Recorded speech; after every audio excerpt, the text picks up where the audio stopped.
ઘણા લોકોને રાત્રે જમ્યા બાદ છે પેટ ભારે લાગે છે, ગેસ બને છે, ઓટકાર આવે છે, એસિડ રિફ્લક્સ થાય છે અને સવારે પેટ છે સાફ થતું નથી. તો આજના વિડીયોમાં આપણે જાણીશું કે રાત્રિના ભોજન બાદ કરવામાં આવતા યોગ અને કેટલીક ફૂડ હેબિટ વિશે પણ વાત કરીશું. તો ચલો વિડીયો તરફ આગળ વધીએ. નમસ્કાર, હું છું કાનન માંકડ.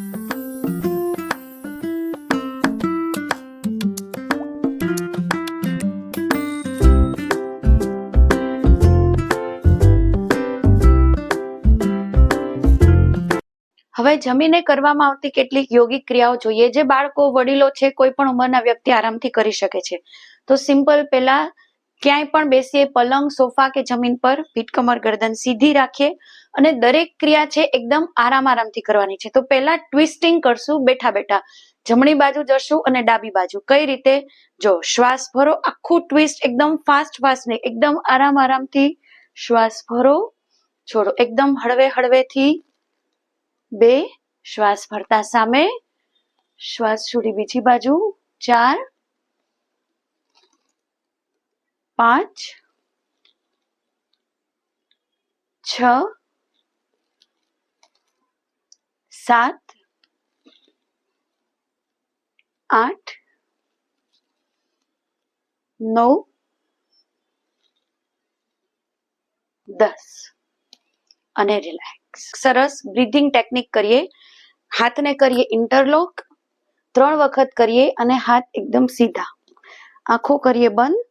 શ્વાસ લેવાનો છે અને મોઢેથી ફૂંક મારતા શ્વાસને છોડવાનો છે. શ્વાસ ભરીએ અને મોઢેથી છોડીએ. ફરી કરીએ, ફરી છોડીએ. લાસ્ટ, મોઢેથી છોડીએ.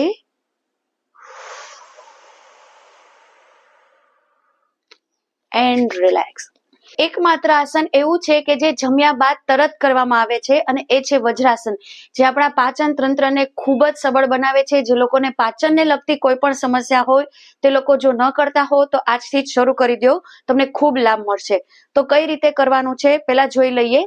હવે ઘણા લોકો છે નીચે નથી બેસી શકતા, પગ નથી વાળી શકતા, તો તે લોકો છે એ સિમ્પલ આવો તકિયો છે 2 પગ વચ્ચે રાખી શકે, પલંગ પર છે, સોફા પર છે, ત્યાં પણ બેસી શકે છે. તો આપણે કઈ રીતે કરીએ હું પહેલા સામેથી પણ બતાડીશ અને સાઈડમાંથી પણ. જો સિમ્પલ આ રીતે પગને સીધા કરી હવે એક પછી એક પગને વાળવાના.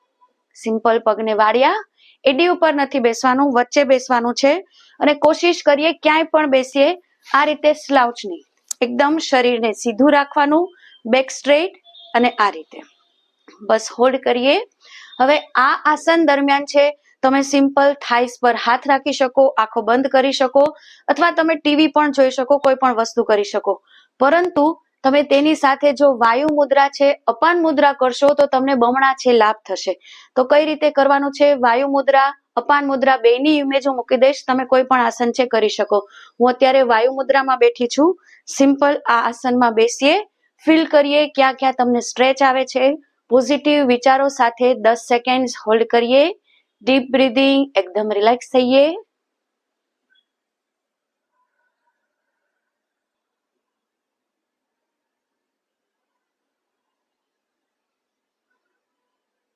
And relax. ધીરેથી આંખ બંધ હોય, હથેળી ઘસી ધીરેથી છે આંખો ખોલીએ. આ આસનના અઢળક ફાયદાઓ છે.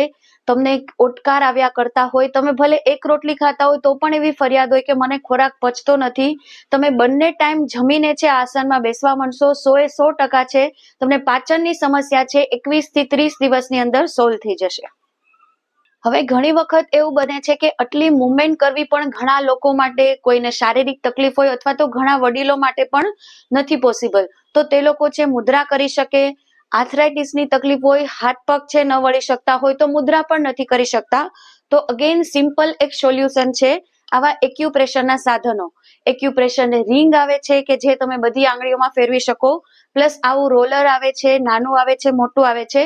તો કંઈ જ નથી કરવાનું, બધાને ખ્યાલ છે આપણા પગના પંજામાં છે, આપણા હાથની હથેળીમાં છે આપણું શરીર છે. તો સિમ્પલ તમે જમીને 10 મિનિટ છે તમારે આ રીતે કરવાનું. તમે પગમાં પણ છે આ રીતે છે તમે રોલ કરી શકો છો, તમે હાથમાં પણ સિમ્પલ બેઠા બેઠા છે ટીવી જોવો છો, વાતો કરો છો, અલગ સમય પણ નથી કાઢવાનો. બસ આ રીતે તમારે રોલ કરતું જવાનું છે. અહીંયા આપણા બધા પાચનને લગતા અવયવોના પોઈન્ટ્સ છે ઓટોમેટિક સ્ટિમ્યુલેટ થશે અને તમારું પાચન છે એ ચાલવા માંડશે. લાસ્ટ વસ્તુ જે તમે જમ્યા બાદ કરી શકો છે વોકિંગ. વોકિંગ એટલે એકદમ ફાસ્ટ ચાલવાનું નથી, પરંતુ એકદમ સરળ હળવી વોક લેવાની છે. તમારે કોઈ ઘરની બહાર જવા પણ જરૂર નથી, ઘરમાં ને ઘરમાં છે તમે હળવી વોક લઈ શકો છો.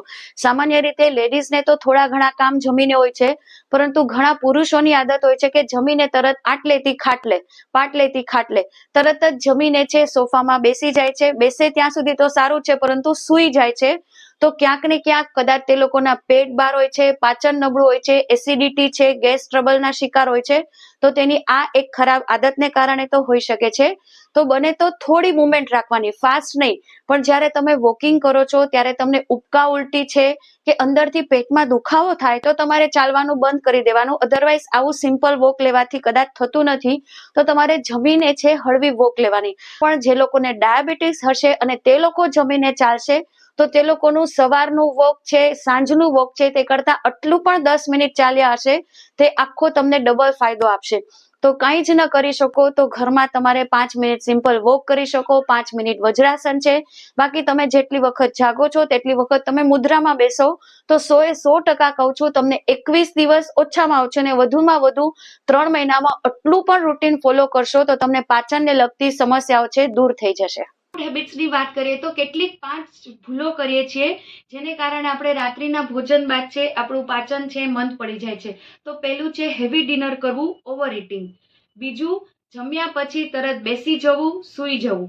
ત્રીજું અને મહત્વનું છે લેટ ડિનર કરવું. ચોથું, ડિનર કરતા કરતા પાણી પીવું, ઠંડા પીણા પીવા, કોલ્ડ ડ્રિંક્સ પીવા. અને છેલ્લું છે સ્ટ્રેસમાં ખાવું.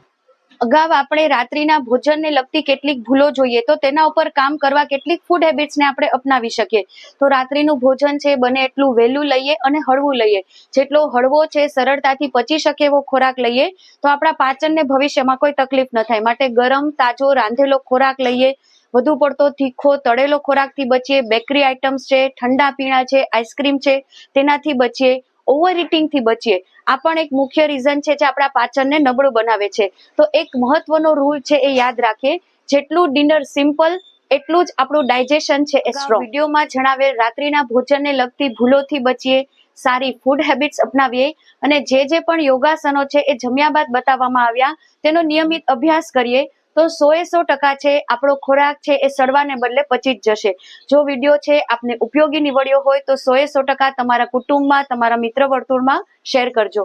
ફરી મળીએ નવા જ કોઈ વિષય સાથે. ત્યાં સુધી રજા લઉં. નમસ્કાર.